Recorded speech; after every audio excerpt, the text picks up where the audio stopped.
the work portal.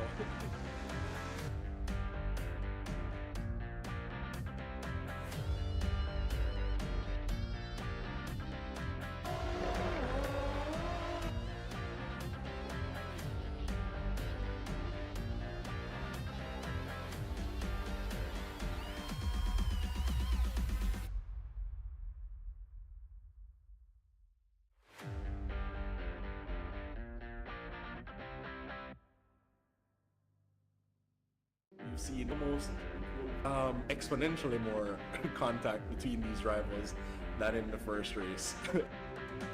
Had or brand new sponsor Ceramic Hair been a part of this competition, they'd have been getting quite the work portal.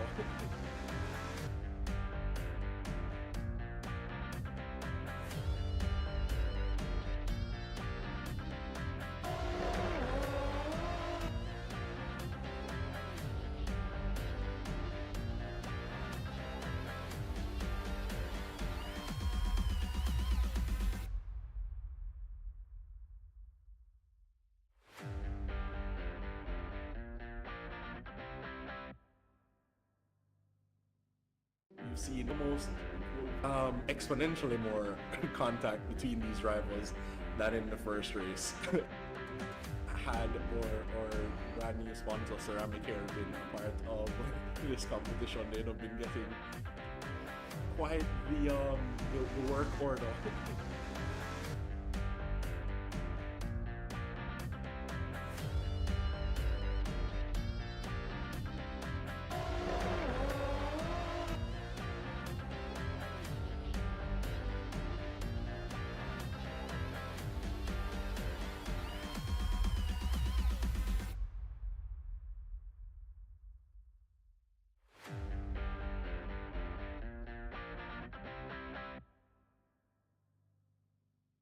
You've seen almost exponentially more contact between these rivals than in the first race.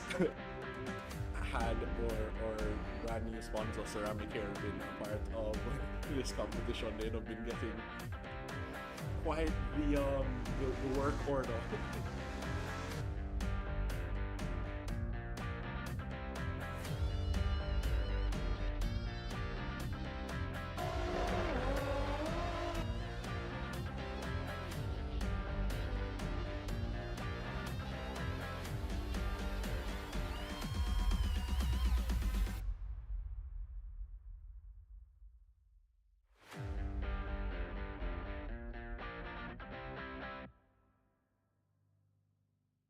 You've seen almost exponentially more contact between these rivals than in the first race.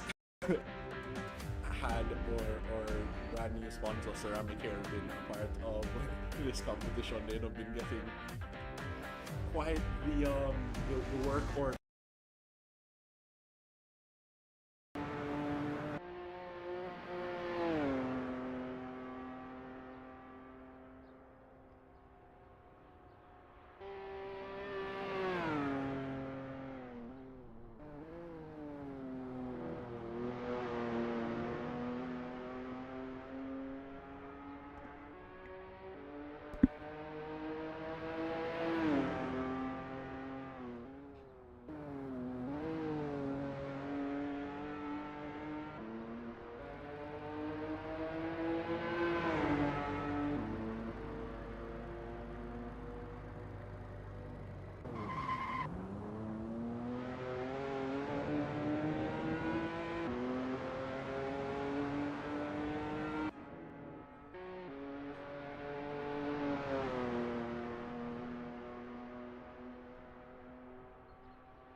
Good evening, everyone, and welcome to the finale of the Caribbean Touring Car Championship here at Mount Panorama. We will be capping off the Caribbean Touring Car Championship here this evening. Well, it's daytime in Australia, but evening here in Jamaica. At the infamous Mount Panorama circuit. We've had many or numerous events here, including the Praga series, we've had the GT3 series, we've had up to, I believe, Formula 4 here in the past, and it's always lended to some very intense action at the JSRA, so definitely a fitting track for the finale of this Caribbean Touring Car Championship.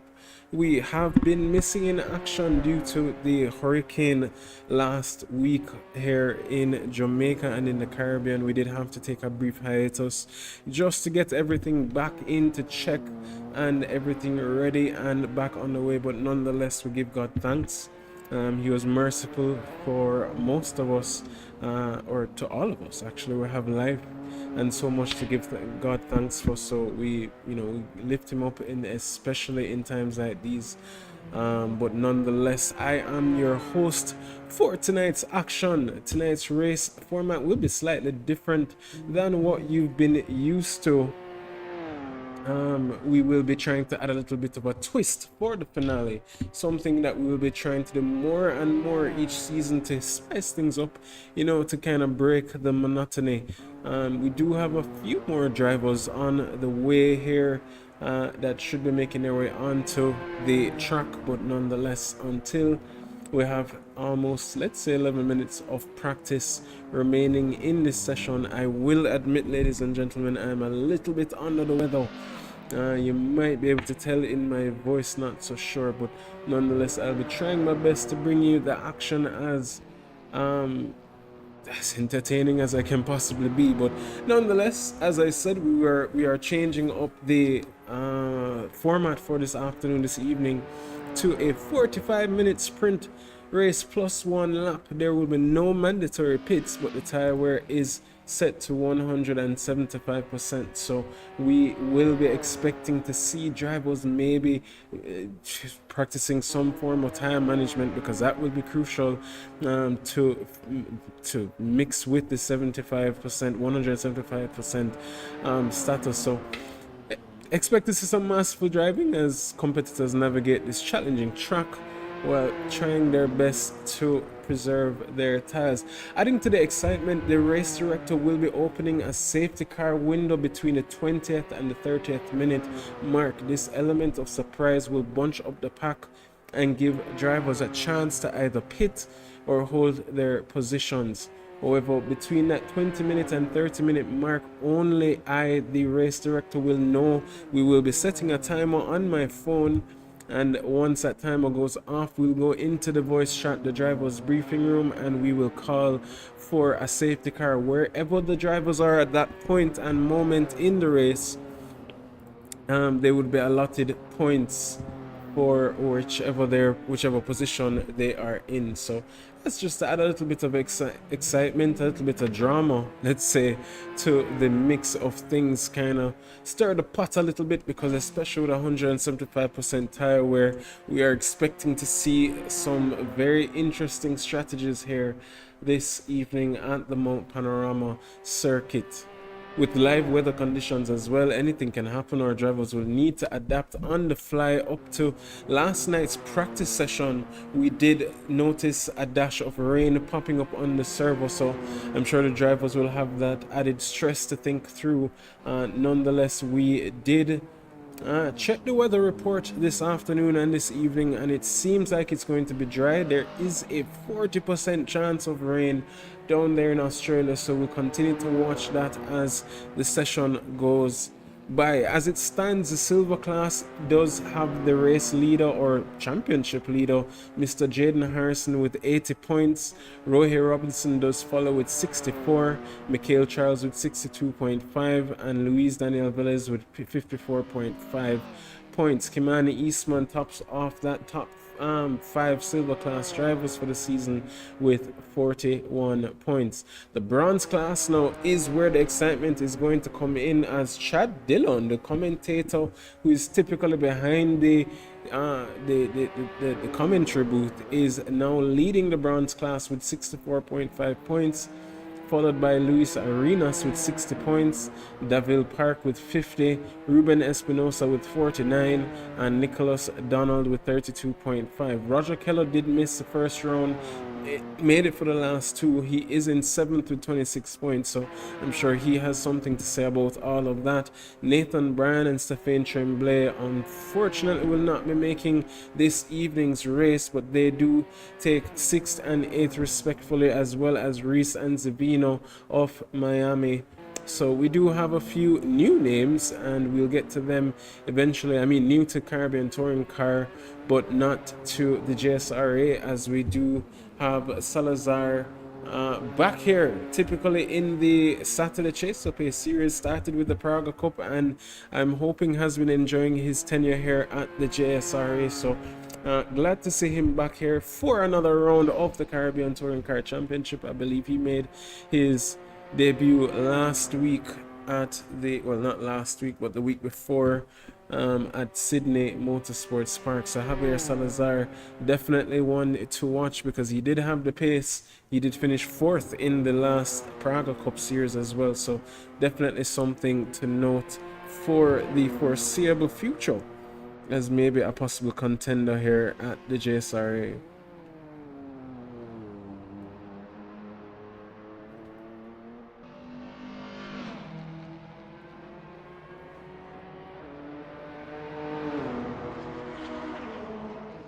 I'm apologizing for that, ladies and gentlemen. I do have one of the drivers there that we really don't want to miss tonight, Mr. Kurt Moss, having some issues getting on the servo, so I'm just trying to get him sorted out as quickly as possible. But nonetheless, this track does come with 23 corners, and ladies and gentlemen, what a demanding circuit this will be. We will go over the track as quickly as possible. Who can we follow? I believe that is Mr. Roger Keller, who is on the run up by turn 23, right? So we'll just stick along with him as he goes down into turn 1 by the Hills corner, a sharp left hand turning corner right after the start finish line. Getting a good exit here is important for setting up a good run down the mountain straight, because this is the second longest straight on the track, and somewhere that you will see a lot of slipstreaming. So a long uphill straight where drivers can gain an advantage, and it is also perfect for the usage of the push to pass system as they run up to the Griffin's Bend by turn 2, a right hand turn requiring good car control and balance, a lot of trail braking to try and keep the momentum as they head up the mountain straights to the cutting, which is turns 3, 4 and 5, a series of tight climbing left hand corners, challenging due to the steep incline and narrow with something that you will notice here. But coming out of Quarry Corner is turn 5, a right hand turn that leads into the high speed section of the track. We'll notice drivers flat out here and utilizing the front grip of those Caribbean Touring cars, trying to keep their momentum leading up to the next few tight sequences of high speed flowing corners that you see Mr. Keller here. This walls will seem to be closing in on the drivers, especially in the midst of battle, which requires a lot of commitment. But as they head down Skyline by turn 11, a sharp right hand turning leading into a steep descent into the depot by turns 12 and 13. Very steep downhill, again very tight as they head down into the final, or the bottom of the hill, sorry, the Forest Elbow by turn 18, which is a critical left-hander turn that leads into the Conrad Straight, and a clean exit here we've seen in the past is crucial in either defense or offense to maximize the speed on the Conrad Straight, the longest straight on the circuit, offering some high speed potential. Ideally we will be seeing a lot of usage of the push to pass system here. The chase by turns 20 to 22 very fast right-hander into a heavy braking zone, another prime overtaking spot, and then into turns 21, then into 22. We should see a lot of action there as they head down into the Morris corner, the final corner, tight left hand, leading right back onto the start finish straight, and that is the final overtaking spot on the track that we will see a lot of action here this evening. So a lot to discuss, a lot to look forward to in this 45-minute sprint race. Again, the tire degradation is set to 175%, so definitely looking forward to see how the drivers will be strategizing to see where they can gain that extra time, especially when they have to consider the tire management that these cars will require, especially on a tight track such as Mount Panorama. We are going to expect to see a lot of the walls closing in on the drivers, so a lot to look forward to. And on that note, ladies and gentlemen, I will jump and see if I can help out Mr. Massive to get onto the track. Please enjoy as we follow along with Mr. Roger Keller, who now has set the purple sector in sector 1, up 2/10 on his friend there, Mr. Rohir Robinson, the Mr. Sandman himself. The fastest time we've seen this week is a 2:19.2, so we'll definitely be looking forward to watch and see what happens.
And as we tie up the final minute or two, I think it's only one more driver on track, Mr. Ruben Espinosa.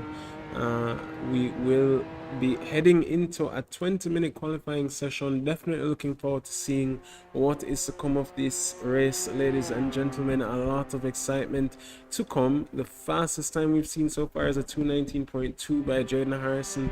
We've not seen him reach onto the track as yet, but I'm sure we'll be joining sooner than later.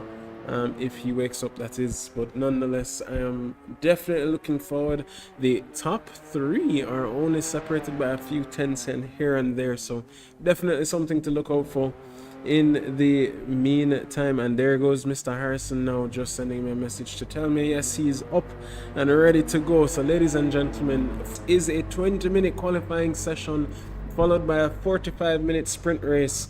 Again, we have changed the format, so definitely looking forward to what is to come in the next few stages. That being said, a brief intermission with the CTCC trailer for the Australian Tour, followed by a brief intermission by our sponsors here at the JSRA.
And ladies and gentlemen, we are back with the action. The 15-minute qualifying session has begun, and Rohey Robinson does take the lead of the pack, followed by Daniel Velez, and I believe that is Chad Dillon following in the background as they head out for their outlap and then into their flying lap. So definitely a few names to be watching for is Mr. Oswin Wilson, Mr. Rohey Robinson. I believe Jaden Harrison should be joining here sooner than later, as well as Mr. Mikhail Charles, somebody we've not seen with the greatest qualifying pace, but definitely has the race pace. So we'll definitely watch to see what he comes with in this finale here at the Mount Panorama circuit. So definitely something to look forward to, as Mr. Dillon will be trying to hold off the charging Colombian of Mr. Luis Arenas. Right behind him, we do have Mr. Samuel Cortez. We've seen join and being disconnected. Not sure if that's an error on the server or if it's just him making a few changes here and there, so we'll definitely check with him as soon as we can. But nonetheless, we've just started and we're already seeing some locking up there on the outlap by Daniel Velez, so definitely something to look out for here this afternoon, this evening.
And ladies and gentlemen, yes, we are now into the action as we ride along here with Mr. Rohey Robinson on the run up by turn 5 out of excuse me, out of the quarry corner, and now heads up through that quick left-hander through 7, 8, and 9 on the way down to McPerlaney Park, down into the Skyline corner. Now this is going to be one of the trickier parts in the race this evening, as we see Mr. Jaden Harrison, Kurt Moss, Rohey Robinson, and Mikhail Charles now, and Oswin Wilson, let me say, all in the server and ready to fight for that top step of the podium. We know Mr. Mustif is not very much so interested in the Caribbean Touring Car Championship as much, because he does not like the front wheel drives, but nonetheless he does enjoy the racing that it does give. So definitely excited to see what is to come here this evening with these drivers. Again, especially with this new format, it should throw a wrench in the bunch just to kind of mess some persons up, but nonetheless, we will continue to ride along as Mr. Rohey Robinson does have the fastest sector 1 and fastest sector 2 as he comes around the final corner by turn 23 and comes out not the best exit, but as it stands does put that car on pole with a 2:19.186, so that does match the best time so far of the week, actually even improves on it, as 2:19.2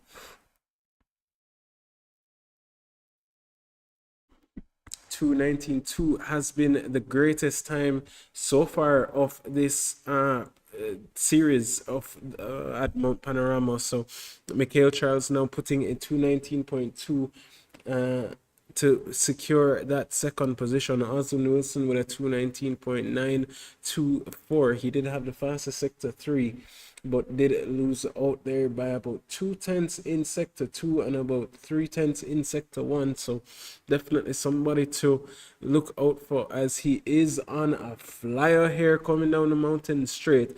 He will ride along border with Mr. Oswin Wilson.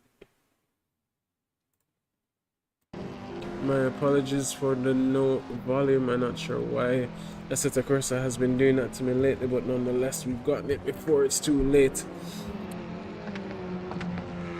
And I noticed Mr. Freddie Miro in the chat. It's a pity we didn't see you out here, Mr. Freddie, because you're the beast here at the JSRA that we've been noticing dominating in that Formula 4 car in our iRacing series. Definitely excited to see you this Sunday at the Tsukuba circuit and next week at the Spa-Francorchamps. Francorchamps, sorry, my apologies.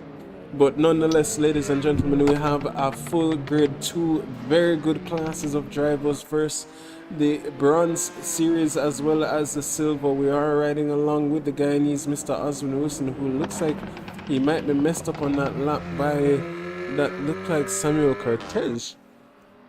So unfortunate there, but he was not seemingly improving. He did go 3/10 up on his personal best in sector 2, which would be a huge improvement, but sector 1 was poor. So I would definitely watch to see where he will be improving on for that section of the track. But Kimani Eastman now as well, coming around the final few corners to see where he can put that car. Oswin Wilson is still up on his personal best, but I'm not going to see him improve in position, at least, to the cars ahead, as Mr. Rohey Robinson and Michael Charles have just oops, and that's the commentator's curse, ladies and gentlemen, as Kimani Eastman rallies around to pass him and starts his first flying lap. Or second flying lap, let me say, but nonetheless, we'll watch and we'll continue to monitor these gaps. I'm not necessarily seeing anybody improve.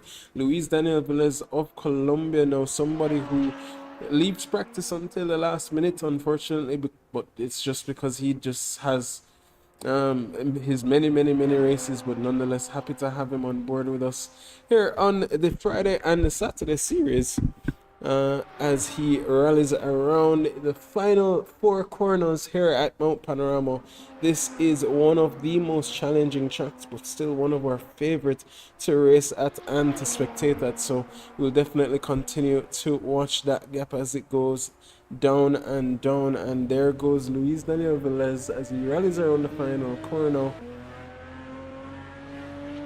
and does set a time good enough for P5. And I know we should say his time drop a little bit more. He was starting in the 222s, then the 221, so the sandbags have dropped. He's now into the 220 low, so we are expecting him to gain pace during the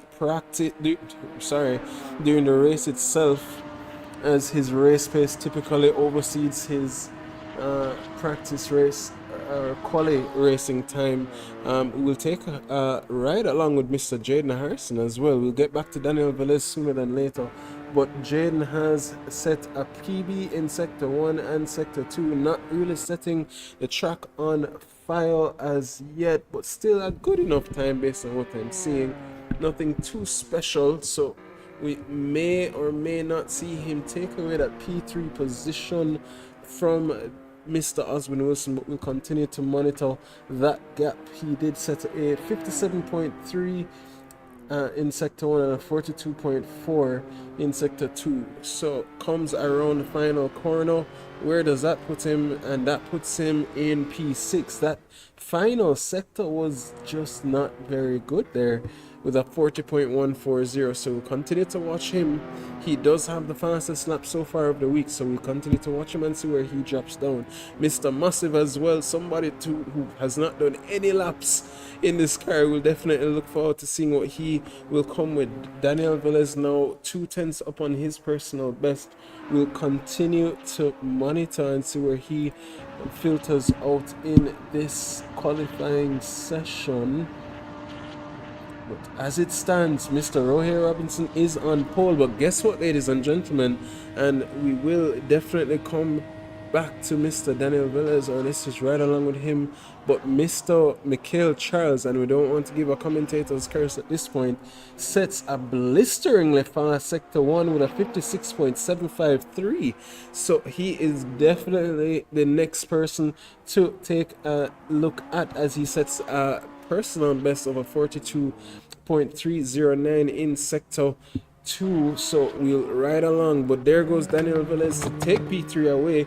Mikhail Charles now, hopefully the commentator's curse doesn't catch him, but now currently about 3/10 up, if my maths is correct, on his personal best so far, which would put him into the 2:18s. Is that time unreachable? No, it is not, as he rallies around the final corner and sets his last lap, and unfortunately he did improve, but not enough. His final sector was a 40.271, which did him an injustice there. So he did improve by a full 10th on his previous lap, but still not enough to dethrone Mr. Rohey Robinson, who clearly not very comfortable and does go out for an outlap to see if he can set even a better lap time here this evening. Jaden Harrison now again coming around to the final corner is 10th up on his personal best, 10th up on his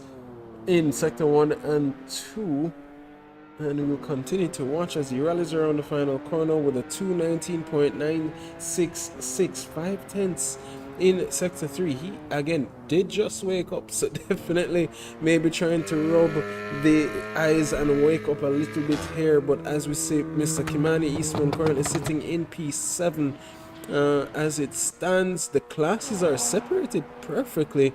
Kimani Eastman being the only one out of the loop, who is a silver driver, now sitting behind Mr. Chad Dillon, who now upgrades into a 219.886 and takes that P4 position away from Mr. Oswin Wilson. So definitely somebody who wants to stamp his dominance here. His closest competitor in the championship standings is Mr. Luis Arenas of Colombia, who is sporting his his dog's livery. The livery is named Agatha in remembrance of his dog. Unfortunately had passed last month, so this is his form of representing for his loved one there. So unfortunate there, and our condolences goes out to Mr. Arenas there, but nonetheless is pushing to see where he can filter out in this qualifying session. But as it stands, the timing sheet is going down. Mr. Rohey Robinson with a personal best and fastest sector 1 so far with a 56.633, only a few tenths above. But Mikhail Charles now did look like he was again on a fast lap, setting a blistering fast sector 2, but unfortunately did not. Sector 3 just seems to be his issue. But nonetheless, we ride along with Mr. Rohey Robinson as he comes down, and was that? Yep, we got very close to that corner, that wall there on the exit of turn 18 on the run down Conrad Strait. So we'll definitely watch. His sector 2 was not very quick. It was about 6/10 slower in sector 2. So we'll continue to watch, but his pace is still in the positive, so we'll watch and see where he filters out. Jaden Harrison now is the only person definitely out of place, as it seems like he even had an incident there with Mr. Chad Dillon there in qualifying. So as it stands, it looks as if that's where Jaden will be sitting to start this race, but still somebody that we will watch for. He should have one more lap to get a good run up, but there goes Mr. Robinson there. Last lap was a 219.388, not enough to take his pole position away, but definitely has one more lap to see where he can filter out. In my discussions, Mr. Kurt Moss set a personal best sector 1 and a personal best sector 2, and the fastest sector 3 by over 3/10. Does set the fastest lap that he's done for this evening with a 219.323. So definitely somebody to watch for, clearly getting grips with this car and this track very quickly. We'll watch and ride along with Mr. Massive as he attacks this final run. We'll have Rohir Robinson, Kurt Moss, Daniel Velez, and Oswin Wilson, Jaden Harrison, Luis Arenas, and Samuel Cortez on their fastest or final lap of this evening. But there goes Mr. Kurt Moss with the fastest sector 1. So clearly he's feeling himself tonight and is on that run to see where he can take back that fastest of the rest position. We know he's very much so acclimatized with the Mount Panorama circuit, so not something he's new to, especially with a front wheel drive. Just because he doesn't like it doesn't mean he will not be prosperous, but as a slight lock up there heading into turn 18, gets a good exit onto the Conrad Straight. And we'll continue to watch. He is 2/10 up on his personal best. So as it stands, this could very well be the pole lap that he needs, ladies and gentlemen, with a 42.565 sector 2.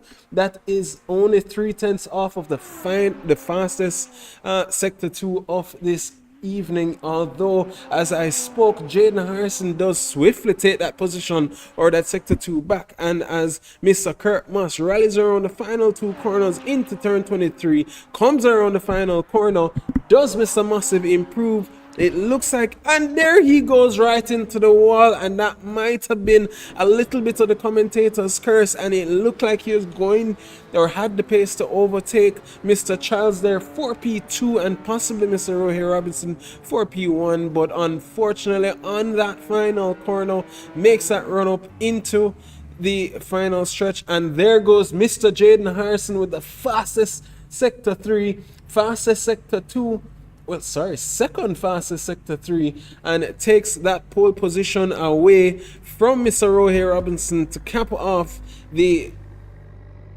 the qualifying session. Ladies and gentlemen, what a qualifying session that was.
And ladies and gentlemen, we are back with the action. Qualifying has just ended, and what a qualifying session that was. Freddie Mira there in the chat again. I wish you were here to race in this series, but nonetheless, I am excited to see what will come in Sunday's Formula 4 Championship. But that being said, this is a prime opportunity to just take a brief look at our safety car, 2024 safety car designed by our own in-house livery designer and racer, Mr. Kimani Eastman. But that being said, ladies and gentlemen, we have a 45-minute sprint race on the way. As it stands, Jaden Harrison is in P1 with Rohey Robinson in P2, followed by the Trinidadian in P3, Kurt Moss in P4, Luis Daniel Velez of Colombia in P5, Oswin Wilson of Jamaica in P6, Chad Dillon of Jamaica in P7, Roger Keller of Switzerland in P8, Kimani Eastman in P9 of Jamaica, again our designer here at the JSRA. You see him even sporting his own livery on that Hyundai Elantra. Luis Arenas does top out the top 10 in coming from Colombia in again that Dalmatian themed Chevrolet Cruze, representing for his dog Agatha. Javier Salazar of Noble Racing, again another racer we've seen in the past few races on our Saturday series, the Chase for Pace series.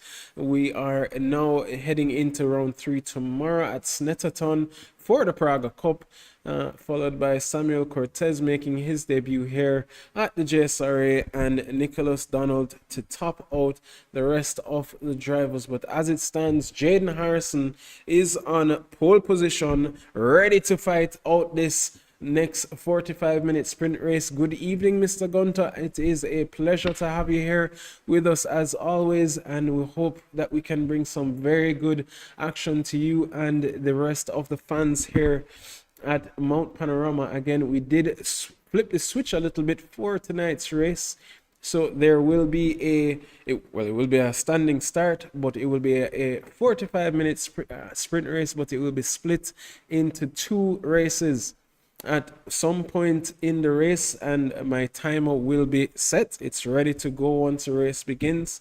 Once the timer goes off, we'll be calling for a safety car and the pits will be closed, and wherever you are at that point in the race is where you will be gaining points from the first race. And then we'll have 1 lap to go around. The pits will be open once the drivers have bunched back up, and once the drivers has bunched back up, they can go into the pits or hold their position for the balance of the time. But that being said, ladies and gentlemen, we have 6 lights on the map and on the screen, and now it is time to go racing, and the lights are out. Away they go. Rohey Robinson definitely looking like he got a better start there, using up one of his push to passes there, immediately trying to gain that advantage over Jaden Harrison, but the elbows are out just like the end of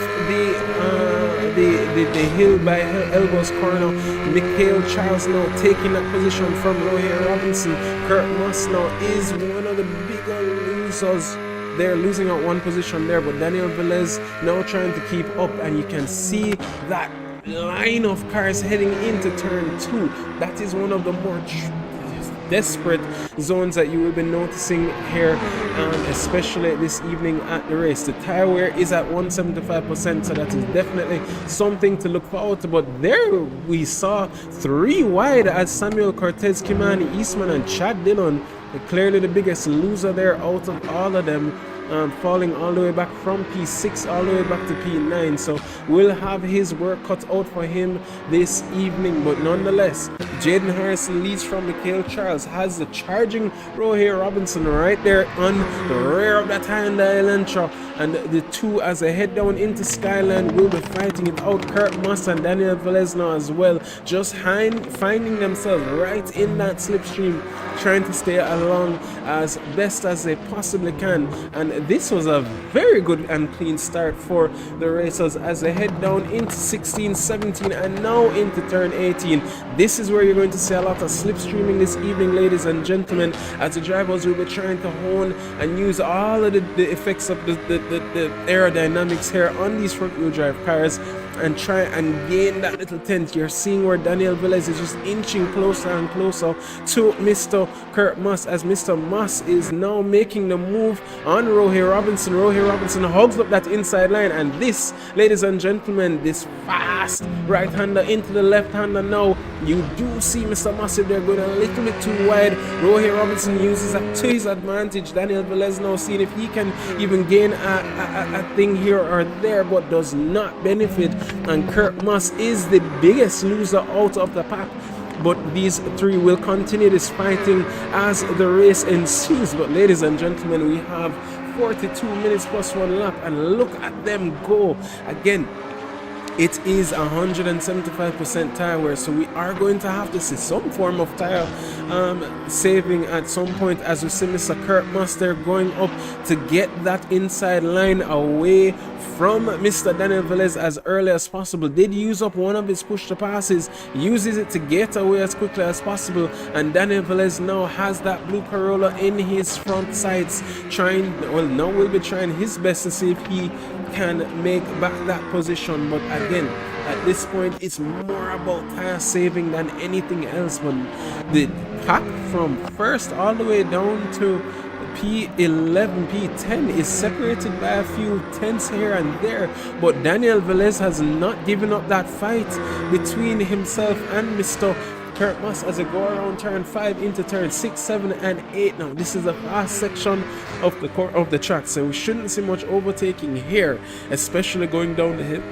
But you never know, the desperation zone will open up sooner than later, and as we see it now, Mr. Daniel Velez does hold suit in P4. Rohey Robinson now should be kicking himself, losing that P2 position to Michael Charles. We know Michael is not the best qualifier, so to see Michael Charles even get that P3 position was very good to see. And now we'll only see his pace improve throughout the duration of the race. We know his defense is impeccable and will be using it to his advantage where he can, but the top 5 only separated by a few, maybe let's say 2 seconds, maybe 3 seconds, and the gaps are only getting closer and closer. They're not even widening that much.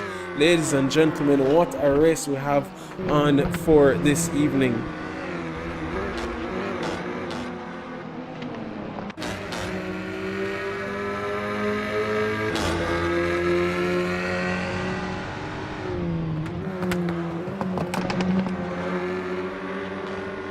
There goes the Colombian and the Jamaican Mr. Robinson there, Mr. Sandman himself, as Jaden Harrison sets the fastest lap of the race with a 2:19.8. Now it should be noted that even though it is split into 2 races, there will only be 5 push-to-pass usages allowed in the race. So we've noticed some drivers using 2 so far and some only using 1.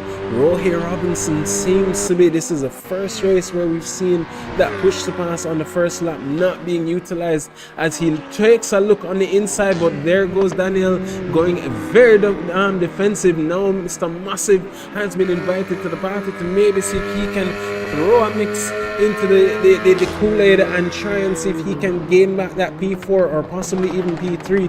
But Oswin Wilson in that focus is just lurking right there in the background saying, hey guys, if you make one mistake, I'll be there for the taking. And we know Oswin is fast and very consistent, so you don't want to make a mistake here, especially a track like Mount Panorama. You will see those walls getting very close, as it will almost feel like the drivers have the track narrowing as they go up that hill. But now is the downhill. This is where coast and maintaining momentum so you don't lose out to the car in front. This is not the best overtaking position. We've seen it done in the past, and we've seen it make some very dramatic situations beholden in many different situations, whether in real life or in the sim racing platform. But nonetheless, from P5, Oswin Wilson now using up one of his push to passes, maybe saying, alright, I see these guys, maybe he didn't get the best exit coming out of the Hell's Elbow, but does get a good run down. He was 6 tenths, now 3 tenths behind Kurt Massive, and we'll continue to watch that. Jaden Harrison now putting a 1.7 second gap to the car behind Mr. Michael Charles. So clearly Jaden Harrison finding the pace as he goes along. He was that last minute qualifier, setting that final lap on literally on fire, setting almost 2 tenths faster than the car behind Mr. Rohey Robinson, but there he goes, 219.5. The next 6 are in the 220s, so he's a full almost second ahead of the cars behind, now pulling a 2.6 second gap. So apparently we need to take a look on the Jaden Harrison's car. We know that these are all balanced cars, and I mean, it's not like he's the only one in a Civic, but nonetheless, look at that gap go as we notice Mr. Rohey Robinson here on Mr. Daniel Velez, and the fight ensues again. Daniel just going as defensive as possible. There's contact, and the three, both Daniel, both Rohey, and now Kurt Moss are going triple wide into the section where you really don't want to go 3 wide into, but there goes Mr. Robinson to take back that P3. There was a little bit of contact there. I'm sure we'll be hearing that in the shooting room, but nonetheless, Rohey Robinson now in P3, Daniel Velez in P4, and Kurt Moss, who was under attack by Mr. Oswin Wilson there, does make his way back up. So we'll continue to watch as the fight ensues. But ladies and gentlemen, what a fight this has been so far, and the race has just begun.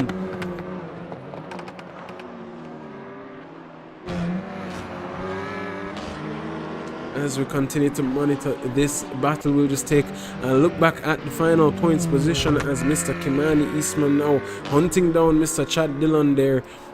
Chad's closest competitor is the car ahead of him, Mr. Luis Arenas, as well as Roger Kello, who is in P7 in the standings now, and also P7 in the championship standings. Don't think he will be able to capitalize really on the cars in the championship standings, but at least to finish this finale in style.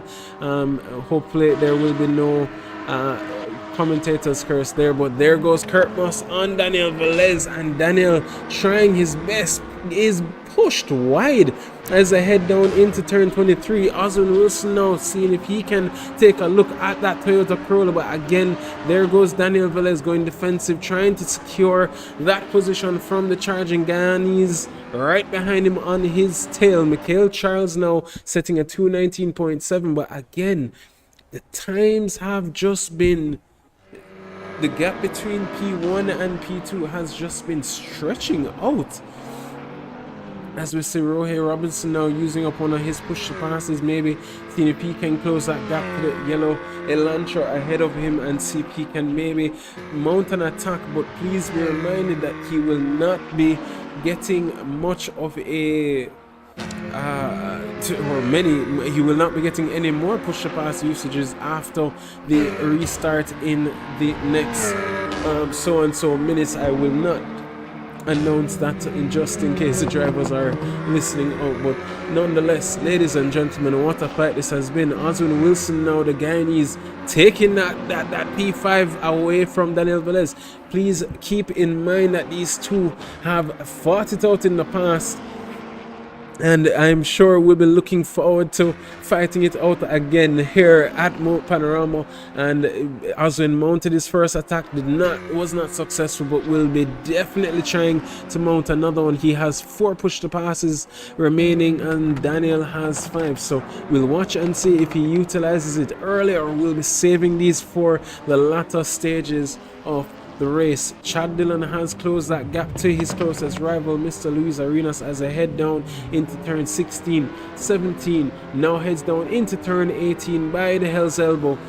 Sorry, I might have been a little bit ahead of myself, but now heads down into turn 18. But there was what I said, Oswin Wilson using up one of his push passes to see if he can maybe gain that position on the Colombian, but no, It seems Mr. Velez had the same idea and tried to protect that position using up one of his pusher passes as well.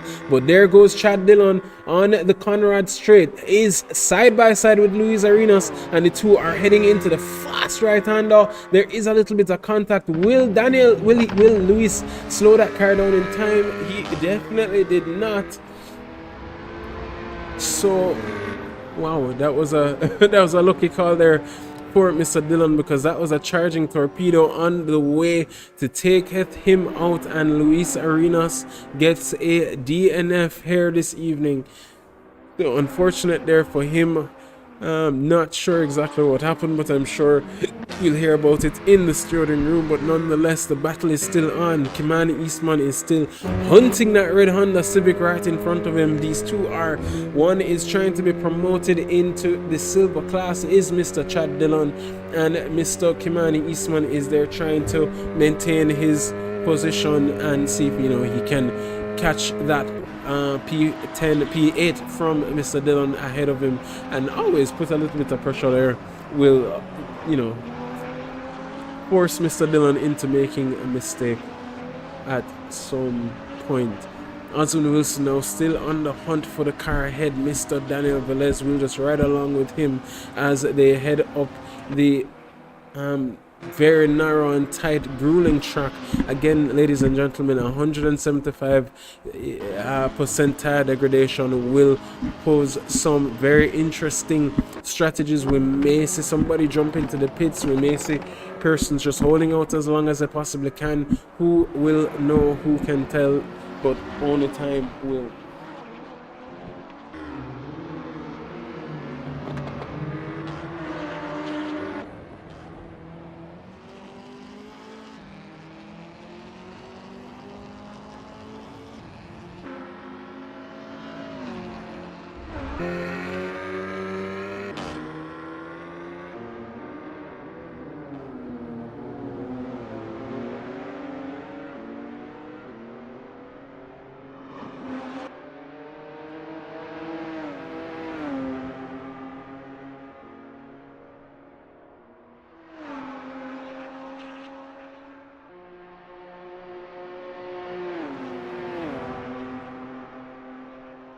Ladies and gentlemen, not sure what had happened, but Daniel Velez has fallen out of the picture here this evening and has fallen all the way back to P11, right in the sandwich between himself and his two other countrymen. So unfortunately there will not be able to see what had happened, but we'll just take a quick look. Is there any damage to his car? Not seeing anything.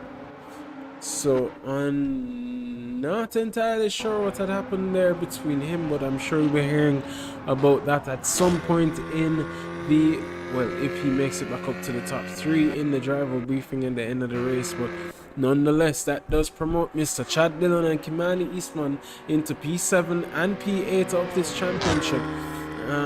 Well, of this race, let me say, and they will be fighting it out. Chad Dillon, as it stands, will be good enough to secure his championship standings. His biggest competitor again has been disconnected, unfortunately. So as it stands, and it seems Mr. Keller has been disconnected as well. Not sure what's happening, if it's a server issue, but the drivers are just being disconnected one by one. As we notice now, Roger Kello has found himself with a DNF, so very unfortunate there, as he was in prime position, but that just puts Mr. Chad Dillon up into P6. Kimani Eastman not leaving his countryman alone to gain an inch over his rivals, so definitely seeing if he can force Mr. Chad Dillon into a mistake. And as you can see, a very wide rear view mirror right there, and that Hyundai Elantra very loud as well, as you can hear in Chad Dillon's cockpit the loud bangs and pops of that Hyundai Elantra. If I do say so myself, I am tired of that sound. But nonetheless, the drivers love it, and I'm sure some of the fans do as well. But there goes Mr. Kimani Eastman in the slipstream, maybe thinking, hey, is this the time to mount an attack? He does have one less push to pass, does take a look on the outside, but no, not enough. And we know Mr. Eastman is a very cautious driver. He did not have light all week, so he has not had enough time to practice per se, but we'll be on the hunt for that position. Ladies and gentlemen, I can only imagine as Chad Dillon goes very defensive, maybe even a little bit too defensive, compromising his exit out of turn 23, but Kimani Eastman are just sneaking right there in their rear view mirror, and they're only separated by a few thousandths of a second this evening on their last lap. So we continue to monitor that and see what can happen. Will Kimani Eastman be able to mount that attack in the latter stages? Again, wherever they finish by the time the safety car is called is where the points will be allotted, and then drivers will be allowed to jump into the pits, or they can stay out and hold position. So ladies and gentlemen, this is what we'll be watching for in the next few stages of the race. Daniel Velez now is following very closely to Mr. Nicholas Donald and clearly wants to make back that position. So we'll be pressuring the Jamaican now in that yellow, red and white Honda Civic Caribbean touring car this evening. We do notice Mr. Keller back in the race, so clearly a servo or maybe a networking issue for him this evening, so very unfortunate for him there, but nonetheless hopefully I do notice him back on track. I guess we'll be trying to maintain for wherever he is in the latter stages after the safety car has been called, but that should not be happening. Kurt Master using up one of his push to passes as well. But as this does seem to be the cool down time, and we'll be just kind of chilling out and watching these battles. Again, I will apologize for my stuffiness. I am a little bit under the weather, so even my excitement might not be at the peak as it typically is, but nonetheless we'll be trying to bring you the action as best as possible. But it is a great time to catch you all up on the current championship standings for and that is Rohey Robinson diving into the pits, so clearly feeling the effects of the tire degradation, maybe had damage and just decides, hey, let me just get this fixed as quickly as possible. So very interesting tactic here by Mr. Rohey Robinson, but we'll continue to monitor that because again the safety car window is open now. None of the drivers knows when the safety car will be called, but nonetheless we will be calling it at some point and juncture in the race.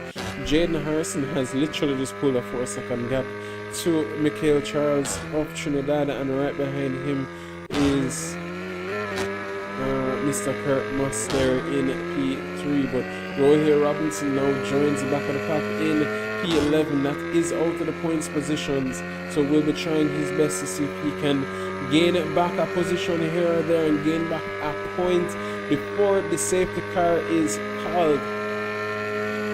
But very interesting there. Not sure why he would take a pit stop there. He seemed to be in prime position to maintain, but hey, the drivers know more than I. 175% is the tire deg for this evening, so hey, they're clearly feeling the effects more. Maybe we'll be seeing a lot more pace from him now that the fuel has dropped and the tires are much better, so maybe we'll not even see him take another pit stop during the safety car. But hey, we'll see. We have 24 minutes plus 1 lap remaining.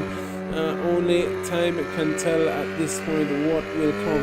The closest gap is between Mr. Rohey Robinson and Samuel Cortez for that final points position, I'm sure. But there he goes, locking up his tires, and I'm sure is not ideal.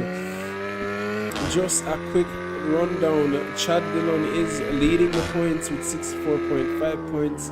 Unfortunately, his closest rival with 60 points did retire early with 60 points. Ruben Espinosa was in earlier but did not make the final race. Unfortunately, had a few things to do.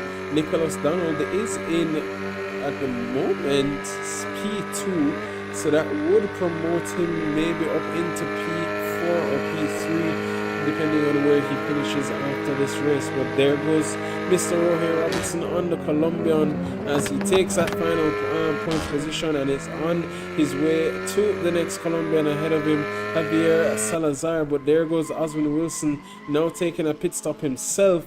Clearly the tire degradation is eating at these drivers, and again, with a track as narrow as Mount Panorama, you don't want to take that risk if you don't have to. But there he comes out right ahead of Nicholas Donald, right behind Mr. Luis Daniel Velez in P6. So ladies and gentlemen, the drivers are feeling the effects of the tire degradation. We continue to monitor that, but nonetheless, the safety car window is open. We should see it popping up any minute now, where the drivers will have to jump in to order and restart this race.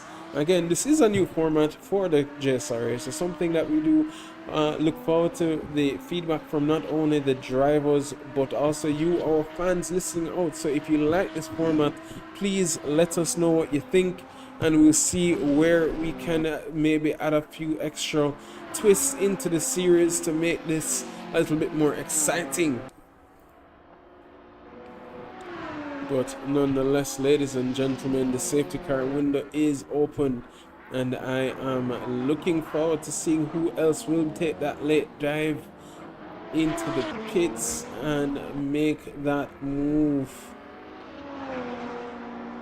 But as it stands, Jaden Harrison there, clearly just a man on a mission, has 5 push-to-passes remaining and is just demanding, controlling this race. Doesn't look like he's using much of his tires there at all. We noticed drivers locking up heading into the final corner. He is literally just out for a Sunday night stroll. And is that Mr. Kello?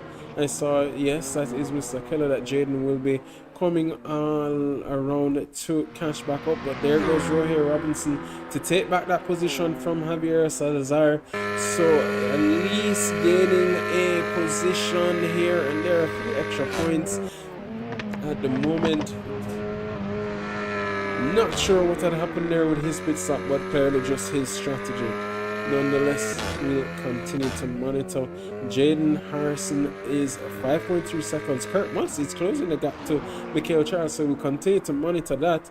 Chad Dillon now 17 seconds off of P3, but now sits in P4 overall, but P1 in his class. So I'm sure is smiling from air to air. Kimani Eastman there has not left his countryman for a minute to sit or relax.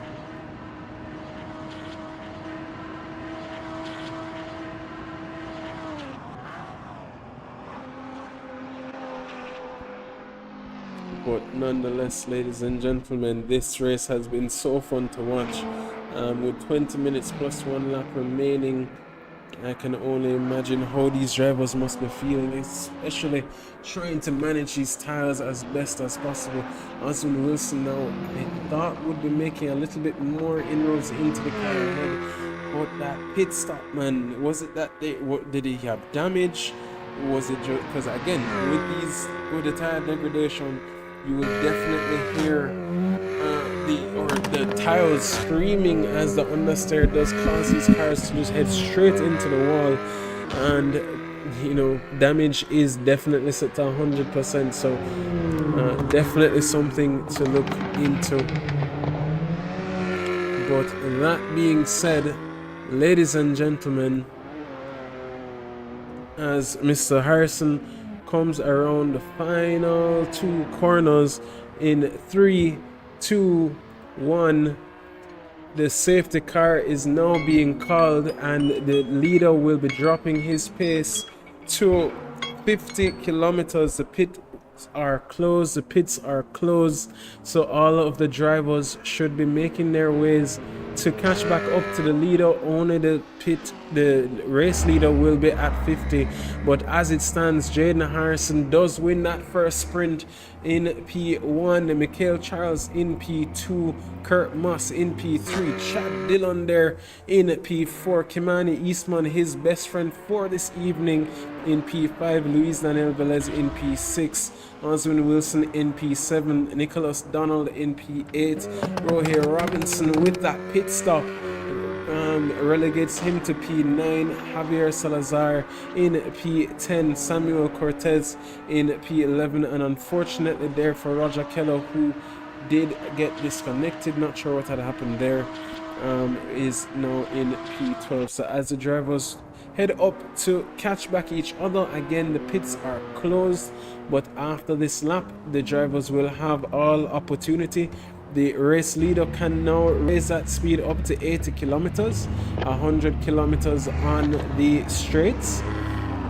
So heading up down Conrad Straight as well, he will be allowed to go up to 100 kilometers. Drivers will be allowed to go into the pits at the end of this lap.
And ladies and gentlemen, as we said, the drivers are now heading around the final straight. The race leader should have 100 kilometers.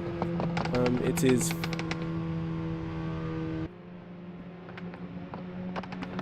definitely going to be a fight in the pits to see who dives in, something that we're definitely looking forward to seeing. Something that we're definitely looking forward to seeing here this evening, but they will have one final lap after this one, and who will be jumping in, and Jaden Harrison is the first, Mikhail Charles is following, Kurt Moss is following. It seems everybody besides for Oswin Wilson and Rohir Robinson, the two that decided to pit in the beginning of the race. And who else is that? Is that Mr. Roger Keller? No, it is not. But as I said, this should be a fight in the pits. This is Javier Salazar. So now we'll watch to see who will be coming out first. Who is that? And that seems to be Mr. Nicholas Donald. No, not sure, but there is Jaden Harrison coming out first. Mikhail Charles is now right there behind him. Who is that behind? Is that Kurt Moss? So again, this is a fight coming out of the pits. That is Chad Dillon there, sitting right there ready to pounce.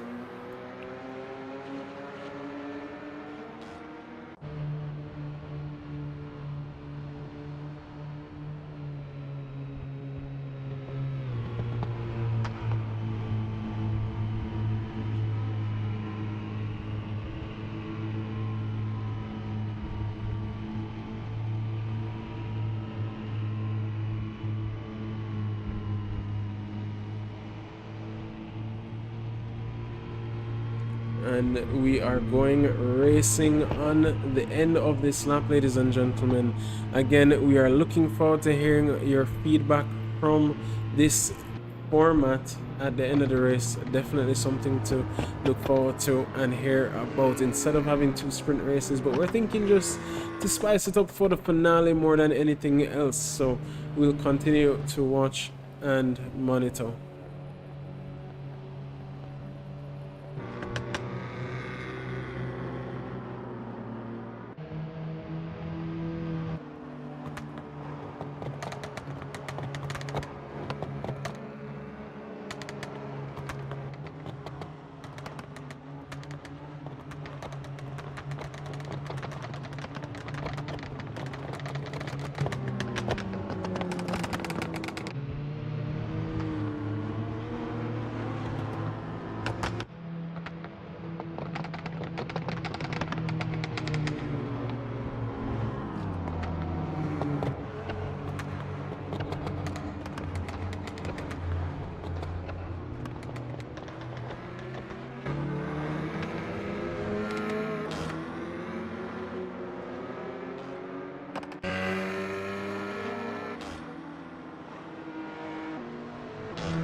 So as we have Mr. Oswin Wilson there coming around the final corner, we'll monitor him to see what happens. The tires are well and ready. There's only 12, let's say 13 minutes to go, and as he comes to around turn 23, this is going to be the sprint race to be watching.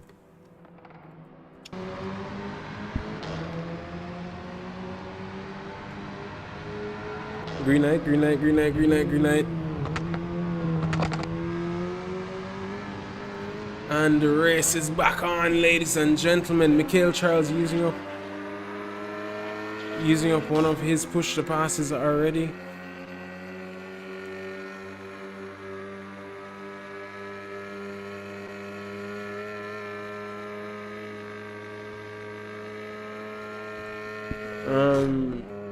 Sorry, ladies and gentlemen, I had a quick discussion with the drivers, but nonetheless, the racing has ensued, and Michael Charles are taking P5 away from Javier there.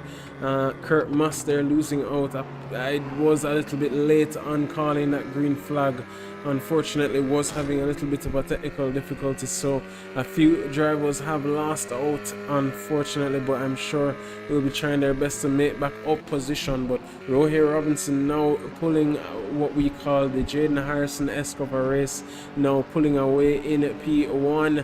Oswin Wilson 9/10 off, being hounded by the Jamaican in that Nardo Grey Honda Civic in P3, the Trinidadian in P4, and Kurt Muss in P5.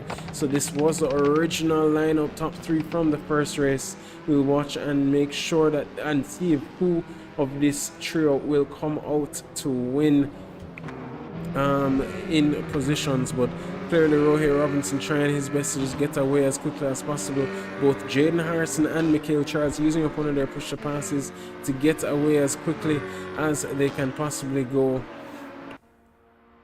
And the racing is on, ladies and gentlemen. Jaden Harrison on the inside there by Oswin Wilson, but there is the better line there for Oswin Wilson, who will hold it down, and there goes Jaden again protecting the inside line as the two go side by side. There is contact, and that sends Oswin Wilson all the way back off the track and into P5. Daniel Velez now sitting very comfortable, seeing if he can make back that position and catch back up to P5 ahead of him.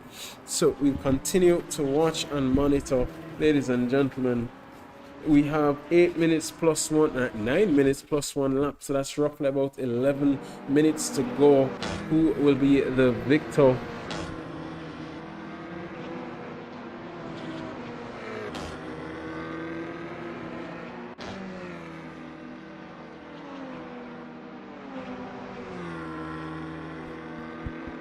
And there goes Chad Dillon on Javier Salazar on the Colombian and takes that P7 position away from the Colombian. Now has the next Colombian right ahead of him in Mr. Daniel Velez. But Jaden Harrison and Mikhail Charles now fighting it out to see who can be victorious and catch back up to Rohit Robinson. The gap isn't stretching too thin. Remember that both the trio of Jaden Harrison, Mikhail Charles and Kurt Moss are on fresh tires.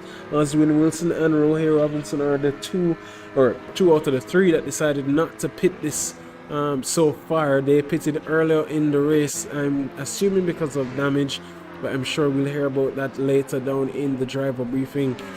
But nonetheless, ladies and gentlemen, 7.5 minutes remaining, and Kurt Moss is on the charge for Mikhail Charles, who is on the charge for Mr. Jaden Harrison, who has slowed or closed that gap from a 1.6 second gap to 1.1, 1.2. So we'll continue to monitor that. But there goes a trio of a disaster, ladies and gentlemen. I'm assuming that's going to be a safety car.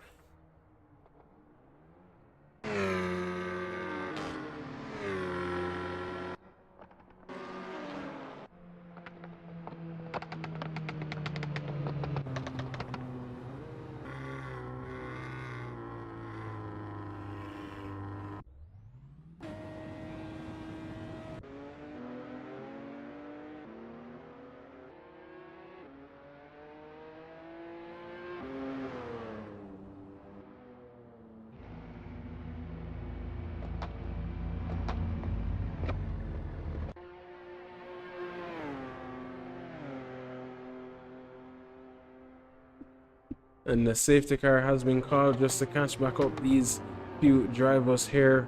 We have one more driver on the way, and there goes Nicholas Donald into the rear end. No, that was Chad Dillon into the rear end of Nicholas Donald. So clearly some miscommunication there. But as it stands,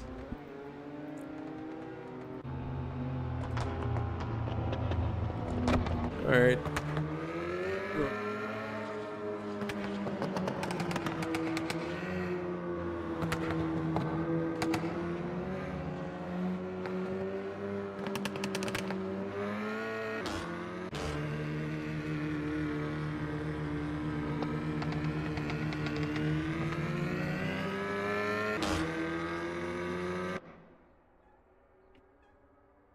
And we're back with the action, ladies and gentlemen, and immediately there is action. Persons trying to overtake somebody careening off of the track, and we will not be calling for another safety car there because it's only two. It looks like the two that were caught up early in the latter stages of that last safety car.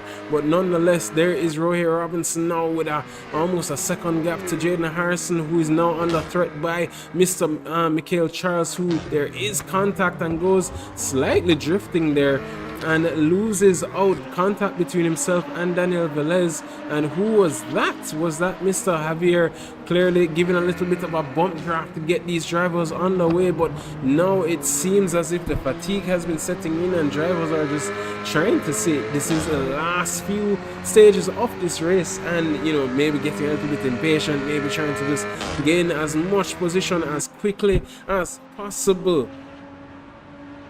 But nonetheless, now Jaden Harrison on the hunt for P1 is 6/10 down. We'll take a look at him sooner than later, but as we watch that, Kurt Moss now only 2/10 down on P3, the final podium position. Kurt did finish in P3 in the first half of this race, and will definitely be looking to maintain that P3 position or get it back at least from Daniel Velez. Mikhail Charles there being the biggest loser out of the bunch, falling all the way back into P9. I'm sure some protests will be on their way at the end of this race. But there goes Daniel Velez with one of his push passes. He has 3 remaining, so he did look like he was taken out in the first race, and will be trying his best to see if he can capitalize and gain and maintain that position. So he has 3 to Kurt Moss's 1. But Jaden Harrison there, Rohey Robinson already going very defensive, and Jaden Harrison there under a few tenths. They're trying to put the pressure. Again, Rohey Robinson takes that inside line as they head up into the final turn 23, and this is where you may see that switcheroo by Mr. Jaden Harrison as he was on the outside, takes a look on the inside, and now Mr. Rohey Robinson covers off that inside line and protects that inside line heading into turn 1 into Hill's Corner. And ladies and gentlemen, this is the action that we've missed out in that first race. The two are now fighting each other, using that slipstream to their advantage. Rohey Robinson has 2 more push passes in defense, and Jaden Harrison has 3 in offense. We know Jaden Harrison has the pace, as he did try to maybe gain that position there, tries to just switch a little bit. Mr. Robinson there literally middling the road. It's literally borderline in that gray area of defense now. Pulls a 8/10 gap to the car ahead. I'm sure Mr. Jaden Harrison will be querying that one in the steward's room sooner than later, but nonetheless, Jaden Harrison now a second off, now under threat by Daniel Velez, but no, we know he has the pace. It's 2 minutes remaining, so I'm going to assume this is about 2 more laps to go after this one. So we have, let's say, 2 laps of racing remaining, ladies and gentlemen. Daniel Velez now 2/10 off of Jaden Harrison. Kurt Moss 6/10 off of Daniel Velez, and the next closest battle is the Jamaican of Kimani Eastman, as a trio of Jaden Harrison, Luis Daniel Velez, and Kurt Moss heads down the final few corners of the downhill descent into turn 18 by Hell's Elbow, and they have the slipstream who will be using push and pass, and it's P1, P2, and P3, even P5, trying to see if he can make his way up. But the trio of P2 and P3 now trying to see where they can capitalize and catch back up. Jaden Harrison has closed that second gap to 6/10. Daniel Velez trying to use the slipstream and the push to pass to his advantage, and maybe see if he can be pulled away from the charging Mr. Massive there in P4. But Kurt Moss has only 1 push to pass remaining. There's a minute remaining in this lap, so they'll finish 1 more lap and then have a +1 lap remaining. So now we'll have this is what we've described in previous races as the desperation zone. Daniel Velez now setting the fastest lap of his race with a 2:19.707, so clearly finding the pace here in the latter stages. The slipstream will be his best friend here. I'm sure both drivers will be using and saving that last push to pass for that final lap. One would be defense and one, or maybe both, will be using it in offense, as Mr. Kurt Moss gets a ridiculous slipstream there. Daniel Velez now hugging that inside line, and right in front of them, a 10th or 2/10, let's call it, to the car ahead. The battle between P1, P2, P3, P4 is underway. This is not the overtaking position for the drivers, so we will see. I'm sure Jaden would have wanted to get that move done before, but now has to wait until, let's say, turn 18 by Elbow's Corner. But we've seen Jaden Harrison make some very unorthodox moves here at the JSRA and in other events, so we'll definitely look to see where his head will be.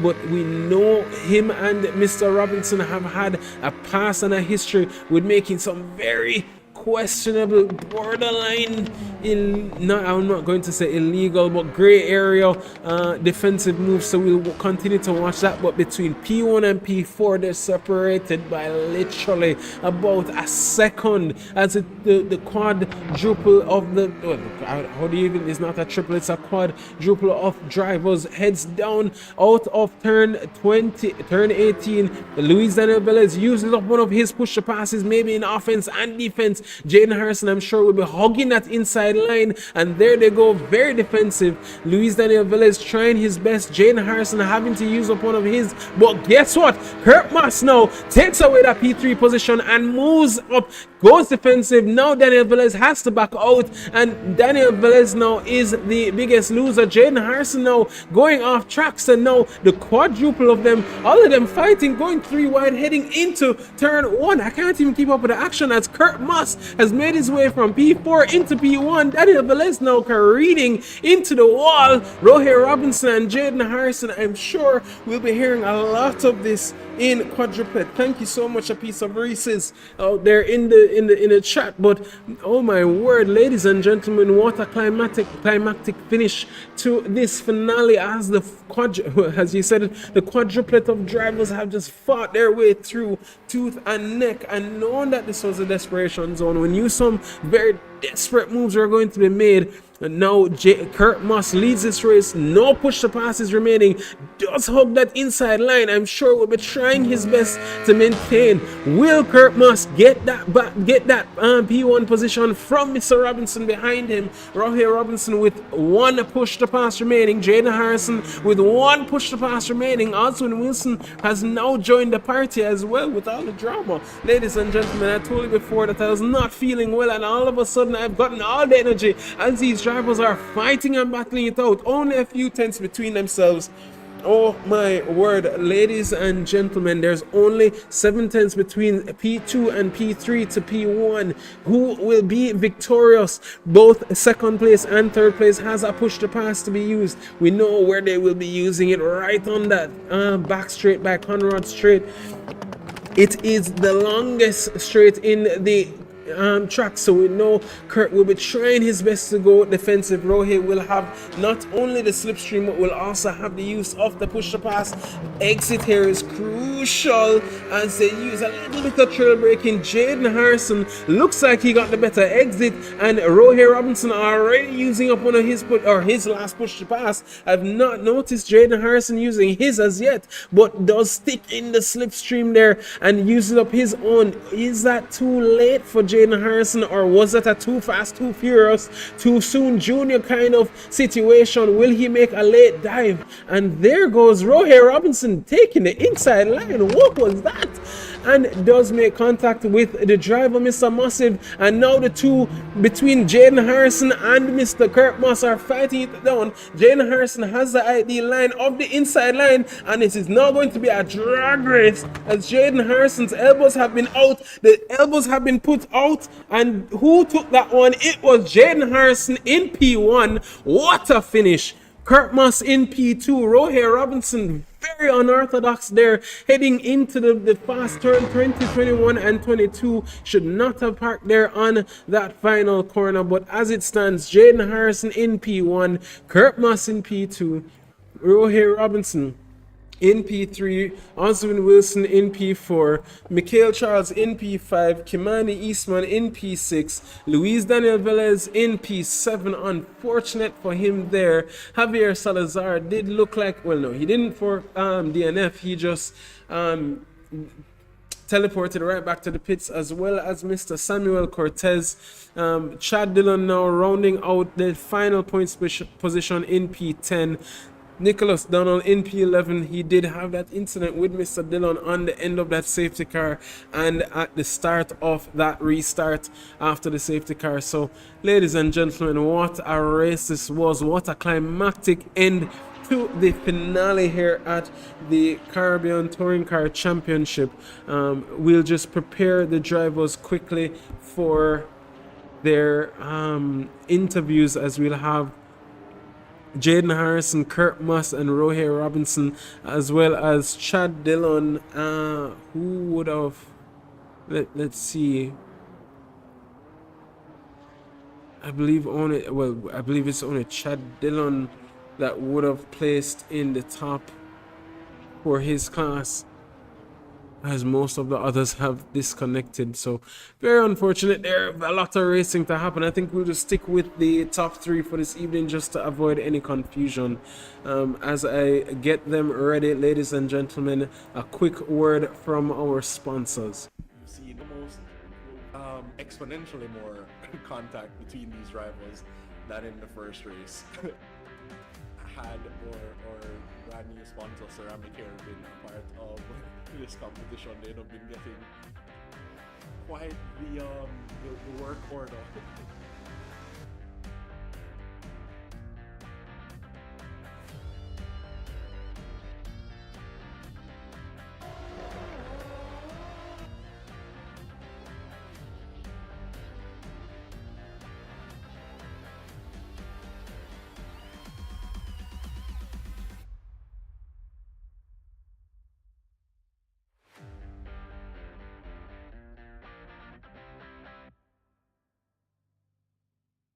You've seen almost exponentially more contact between these rivals than in the first race.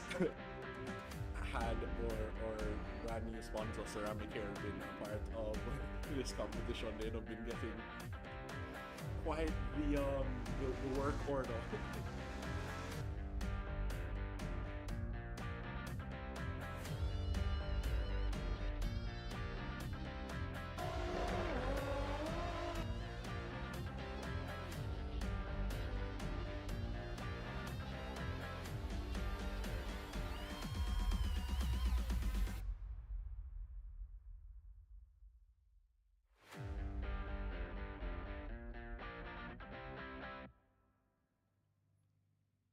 You've seen almost exponentially.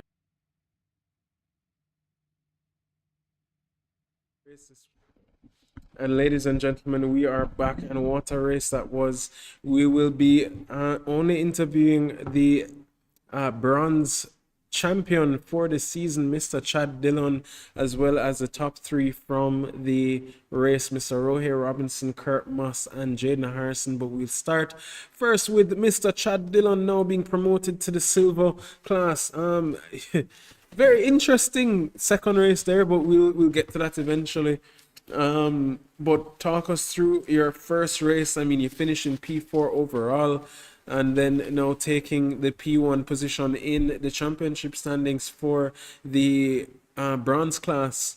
Any thoughts on the series so far, or the series overall, sorry, and what this means to you as a JSRA commentator? You know, a lot of persons maybe looked at you as just as a commentator, and now you're putting the pedal to the metal and, you know, showcasing your talent out there on track. Yeah, boy, that was a race. The series overall, very fun, very fun series. I will say, about time I get my silver license. My God, like, anyways. Um, yeah, no, that was a very trying event. The first race, I made some bad strategy calls because I started on the hards thinking the hards will get me to the end, but even Oswin was saying just now that the hards are a bad choice because he went the full race distance on his hards, and that was just not happening. To be fair, in the latter part of the stint in the first stage of the race, the hards were looking decent because Kimani started to drop away there at the end of the stint after trailing me the whole race. So his mediums were clearly suffering, but even so, I still decided to pit onto the mediums because the hards, you lose far too much pace from a 219 to a 221 mid. That's just that second Right. end change felt like Yeah, torture. I did notice that the times they drop off. I want to say horrendously, but I figured it was a tire strategy gone wrong. Yeah, yeah, no, I thought for sure they'd get me to the end, but when the pits window came, like if you'd noticed, I even dived in a little late because I was like, I am not going to suffer through all that to then have to pit. And then I thought about it, and I was like, you know what? Let's just get off of these tires because they're not fun, and Definitely. all for naught, And also what? and all for naught. And all for not, right? Which leads up to my next question. We did notice somewhat of a torpedo there at the end of the safety car queue, as well as some dramatics on the bottom of the hill, as well as on the start of the restart. Sorry to call you out a little bit, but can you walk us through what happened there? No, Because we no, that's missed all it. very fair. That is all very fair. Um, so down the hill, which is what triggered the safety car, Daniel Velez and I going down the hill, but he goes down the hill a little slower than I do. So I had to try and cut speed at a point where I was not expecting to have to cut speed and lost the car. That's where the safety car got triggered because I lost the car, hit the wall, held in the brakes, and people coming down the hill just not expecting me to be there. So that was that. Then we were told to catch up. I didn't notice where the safety car queue was, and when I rounded that corner and saw the queue, I stepped on the brake. Yeah, it was too late. It was way too late. And then Nick looked like he had the same problem, so he pulled out. But when he slowed down, he was in the line that I was trying to take to slow down. So that was just carnage. And then turn one, my God, I feel I'm ashamed. Again, we didn't see what happened. We just saw a yellow Honda Civic careening out, and then a red Honda Civic pulled over at the pit exit. So we just assumed, as spectators, that there was some incident between you two. But nonetheless, it's racing is racing. We know that the caliber of racing is nothing falling short of excellence here at the JSRA. I'm proud to say that when I see the drivers here on Fridays, Saturdays, and Sundays, always putting on a show. So, Chad, very excited for you and congrats on your silver license. Thank you kindly. Bless you, brother. All right, bro. And ladies and gentlemen, that was Mr. Chad Dillon of the JSRA. We'll now have P3 finisher Mr. Rohe Robinson in the commentary booth. Rohe, can you hear me? Yes, I can hear you. Mr. Robinson, I heard a little bit of maybe not arguing, but a little dispute there right before I left for commentary. But nonetheless, we just want to start with the first race. We did notice you jumping into the pits. We have a few questions there regarding that strategy. It wasn't really a strategy. It was damage limitation because I damaged my car earlier in the race, and I was losing so much pace. So I decided to pit before any safety car was called in order to fix the car, so I can fight for at the end, which almost paid off. But I realized that I made a mistake when you called the mid-race points. So I could have scored some massive points in the first race and Right. then get to pit. But I wasn't thinking of that, so that was my mistake. Strategy is a Ferrari strategy. It didn't work The out. Ferrari strategy. Maybe you need to implement a race engineer for the next one. But Yeah, I need to fight this one. so talk to me about the second half now. It was a battle between yourself. Mikhail Charles unfortunately was taken out, I believe, by Daniel Velez. I could be mistaken, so I'll not call out any bad name there. But could you walk us through the second half of the race just so we have an idea of what ensued? Yeah, for the second half, I knew that I had old tires, maybe 3 to 4 laps older. Hmm. So I knew that Oswin with the hard tires would have struggled for pace, so he wasn't a worry. I was trying to just keep the guys behind me, trying to, defend as much as possible and save my push to passes to defend. Right. Um, yeah, so that was the strategy. I made some mistakes, almost worked out, but um, yeah, I did get into an incident with Kurt for the win, and unfortunately, based on the review, I watched the replay and I thought that he moved under braking, but it looks like I was the one that moved under braking, and unfortunately, I went in the grass and Wa- didn't work out. So, Kurt, I'm really sorry that I cost you the race. Watching it live, it was very dramatic. We were actually wondering, because Kurt went for the defensive line, we were wondering if you're just trying to force him back onto the outside line or not. But very unfortunate there for you, bro, because that was your win to have this evening. Yeah, it was. It was. The initial mistake that I made, I should have used the push to pass right after T1. Right after That, T1.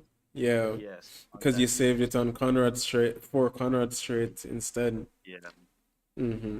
So I think if I did that, I would have had a better opportunity to win that race. Well, nonetheless, the racing was epic. I was so sad to see you drop out with the pits because I was there watching the timer and I was just like, "It's not the time to pit, brother."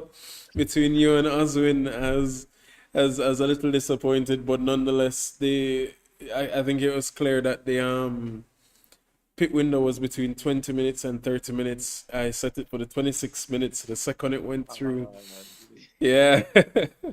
So I was just unfortunate for you there, buddy. right at the 20. So yeah, before I let you go, just any thoughts on this championship and the series and the format that we instilled this evening? What were your thoughts on that? Final thoughts on that? Before the final thoughts, I did get into another incident with Luis Velez. Mm-hmm. I apologize. Was that the one I where I wanted saw to it in the second race? In the the first first part part, of okay. the season. We were going into T2. I was on the outside, so I was trying to get a switchback, but he still stayed to the inside. So I tapped in on the back, and he spun. He didn't spin, but he lost momentum and lost 2 positions. I really wanted to give the spot back, but that would mean that I'm giving up 4 spots. So, Velez, I'm really sorry. I really wanted to give you the spot. If you were really behind me, I would have given you the spot, but I had to make a decision and possibly take a penalty.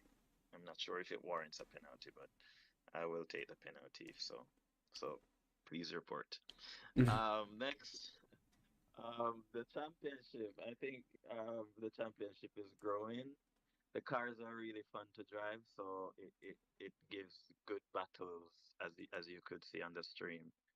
For this format that we tested, I really like it because it gives us some strategy to work into our race.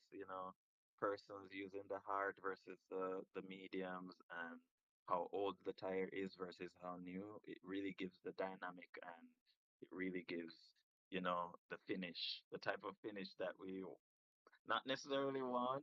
I want cleaner finishes, but the drama was there. It was very dramatic, I think. So yeah, I really love this format, and I will vote Definitely. for it if we are voting. And ladies and gentlemen, again, as much as we will be taking input from the drivers, we also want input from you, our fans. But before we let Mr. Robinson go, and keep in mind that he is the lead developer here for the CTCC series. So yeah, he is patting himself on the back when he says these cars are fun, but nonetheless, these cars are very fun to drive. They do lend to some very good racing and something that we enjoy here on our Friday evenings. But before we go, quick thought on Mr. Harrison. What are we going to do with him on slowing him down next season? Wow.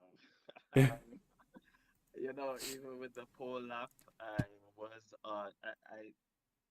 I was a bit disappointed because I was on an 18.7. Mm-hmm. That was the pace I had for the quali, and I couldn't put it together. I put like 3/4 of the lap together, and Mm-hmm. but I was looking forward to his time because I knew he was actually going to dip into the 18s or yeah, with the 18s. So I was hoping for myself to be in that as well. Mm-hmm. So I'm happy with the P2 qualifying, but next season we need to take Jaden out of the Honda. He's banned from the Honda, so he needs to drive something else.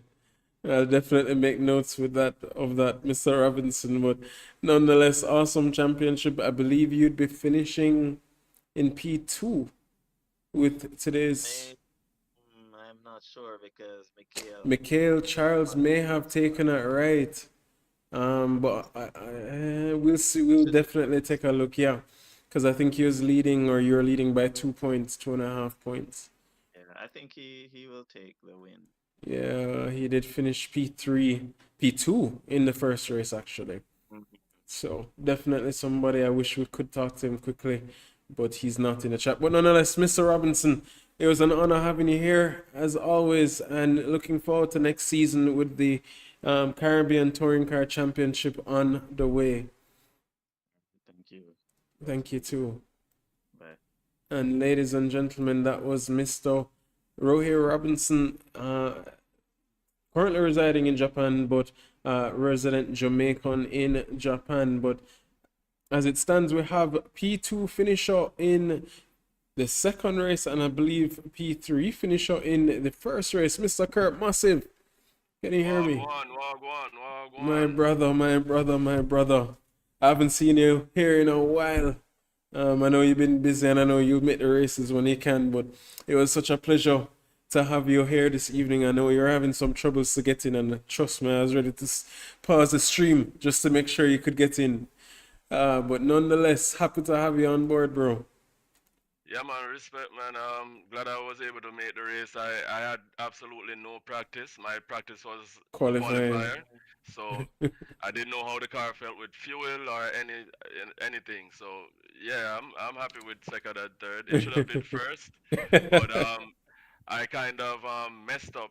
I thought the race had ended when we had one more lap, so it allowed Roger to get close into me. If I had remembered, The plus one. it probably would have been so close. Oh my word.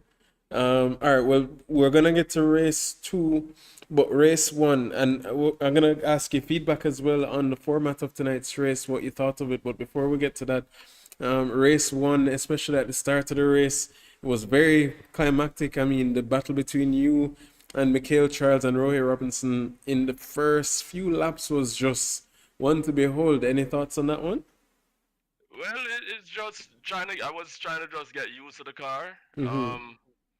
While as I said, with a heavy fuel load, so just feeling the car out and seeing how hard I could push it into the corners. But it was a fun battle, man. It was fun to watch, man. The second race now, that battle, I mean, before I dragged Rohir, or before I went over into commentary, I heard there was a little dispute, but he acknowledged that he is in the wrong. Watching it live on stream, I was very, very curious to why he took that line, but nonetheless, can you walk us through what your thought process was when you saw him there? As well as, I think, was there an incident between you and Daniel Velez? No, I didn't No. have I think it was Jaden and Daniel Okay. at the end. Yes. Right.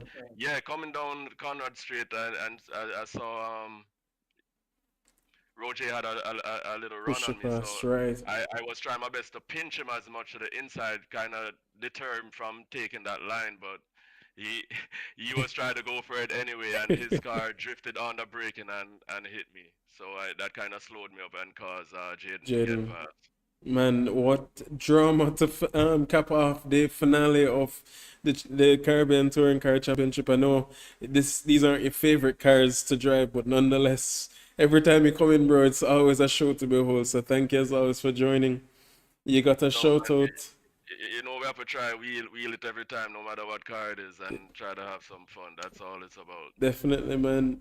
You did get an early shout out by Mr. Freddie Miro of Dominican Republic saying Moss is a beast. So, Okay, respect. yeah, man, coming from him, that's a that's a Yeah, compliment. But nonetheless, that's high bro, praise right there. High praise. can you just give us a little bit of feedback on this format? What you thought about it, and if it's something that you'd enjoy in the future? Yeah, it's pretty interesting. It makes it more fun Yeah, in terms of getting the field bunched back up and strategy and all of that stuff. So yeah, it was good. No complaints here. nice. Well, I'm hoping to see you tomorrow in the Praga Cup, but I know how your schedule is, so I won't hold you to it. And that's not any added pressure. But I'm, nonetheless, I'm hoping that my plan is to make it unless something happens. But for now, I should be there. nice. Well, if all is well, I'll see you tomorrow, brother. Thank you as always for joining. Yes, man, and thanks for having these races as usual, man. See you next time. Thank you for joining. Bless you. Have a good night. You too, bro. And ladies and gentlemen, that was Mr. Kurt Moss, one of our biggest supporters here at the JSRA. But nonetheless, we are now being presented with Mr. Jaden Harrison, P1 finisher in both races again. Has done this every single race of this season, with the exception of P of the first race, I believe. Mr. Jaden Harrison, can you hear me? Yeah, there. So not much to say on the first race. I mean, you did have a little battle there with Rohir Robinson on the first initial corner. I believe he had used his push to pass, but nonetheless, you defended that well and covered him off. But was there any? I know I'm gonna ask. Was there anything of key significance that you remember from the first race? No. No. It was just Another Max Verstappen-esque race. Well, awesome race one. Race two did bring a lot more drama. Could you walk us through one? And I need to confirm, was it an incident between you and Daniel Velez there in the latter stages, or was we didn't catch it on the stream?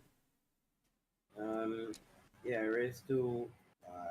It was fun to get up through the pack, but I was trying to, not pressure Reggie because I know he had pushed the pass, and I was trying to let him use it out, then go past him.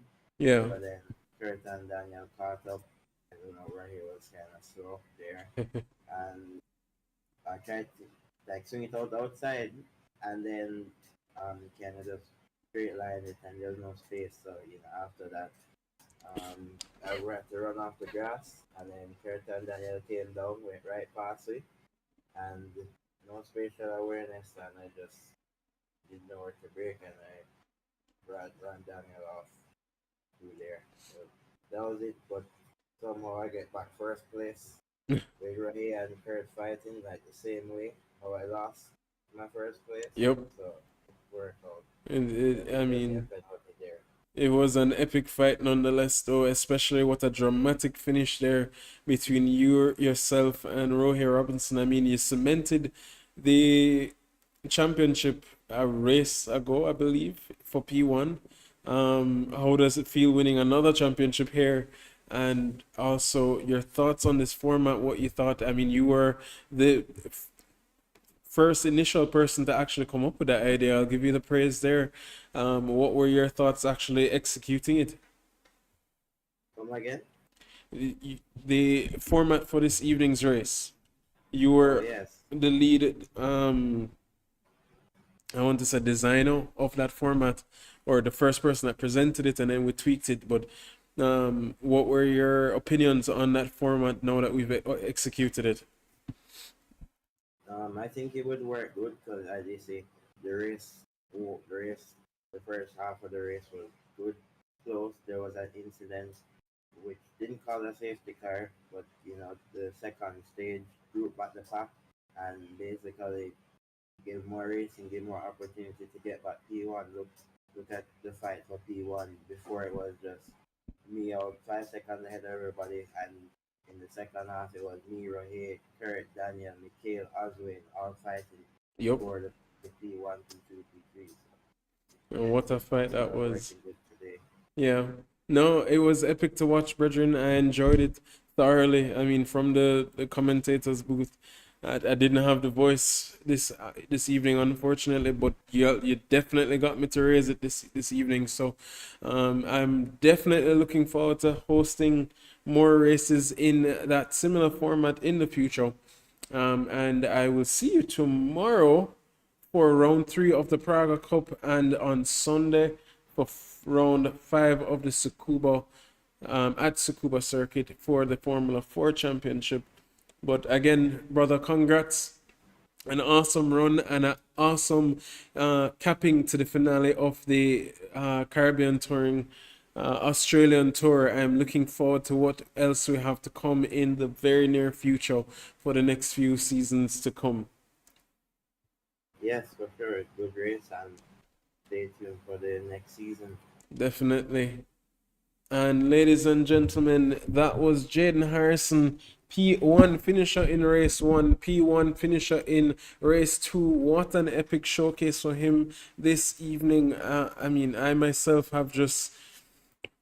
I'm going to have to go home and take a few hauls here and there, but nonetheless, I definitely enjoyed that race, and I'm looking forward to the action that will ensue tomorrow evening at 7:30 p.m. for the Chase for Pace series, with the Praga Cup at Snetterton with Noble Racing and the JSRA Team A separated by a mere 2.5 points. There's 2 more rounds remaining tomorrow at Snetterton Circuit and next week at Brands Hatch. So the championship is literally down to tooth and nail, and the drivers are definitely going to be fighting it out to see who can gain that championship podium. And please be reminded that that is our sponsored event.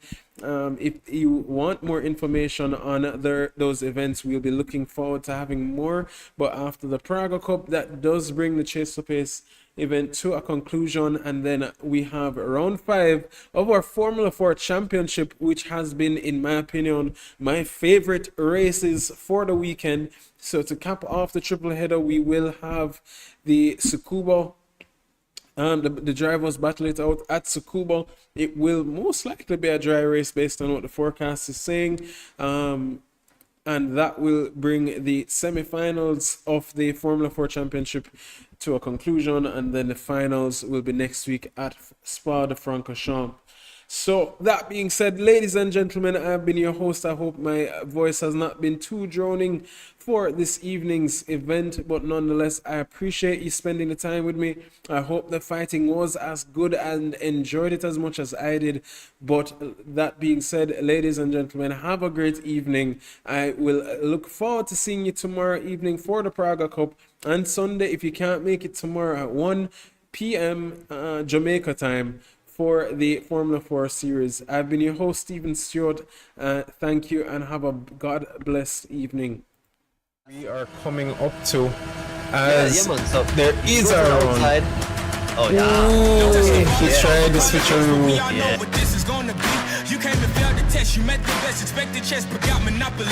I came and bought you out, I knocked you out, I cropped you out with no apologies. I am the hope, the heart, the fate, the spark, the one who will fulfill the prophecy. I just been counting, never lounging, climbing up mountains, bouncing back. Step in the ring, about you step back. They'll learn hot when I get on the track. I like it louder the most, watching all these sheep just bow down to the goat. If I can't decide, I'ma probably get both. We didn't celebrate, but right now I'm a toast, resurrected. Here is Eastman going side by side with Jaden Harrison. Jaden Harrison took him on the inside, but Eastman says no and closes the door. But here he is now about to lose 2 positions heading into the penultimate corner. Now coming through the final corner, can Moss get past Eastman as well?